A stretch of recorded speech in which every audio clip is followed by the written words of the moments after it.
Hi అండి అందరికీ ఎలా ఉన్నారు?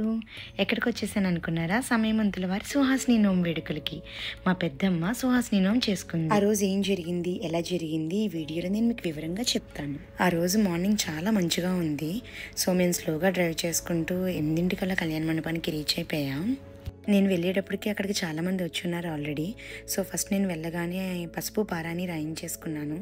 ఎందుకంటే సుహాసిని నోము వాయినం తీసుకుంటున్న ప్రతి ఒక్కరూ కూడా పసుపు పారాని కంపల్సరీగా రాయించుకోవాలి. మండపం అలంకరణలో భాగంగా ఒకవైపున వినాయకుడు, మధ్యలో అమ్మవారు ఉయ్యాల్లో ఊగుతూ, ఎదర లక్ష్మీదేవులతో ఎంతో శోభాయమానంగా ఉంది.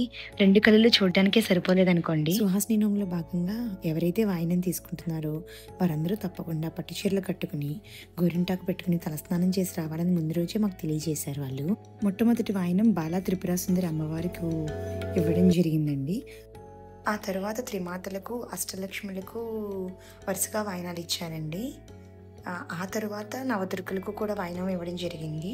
వాళ్ళిద్దరిని ఇరువైపులా కూర్చోబెట్టి ఇవ్వడం చాలా చూడముచ్చటగా అనిపించింది. ఆ తర్వాత 108 మంది సుహాసినులకు ఒకరి తర్వాత ఒకరికి వరుసగా వాయినాలు ఇవ్వడం జరిగిందండి.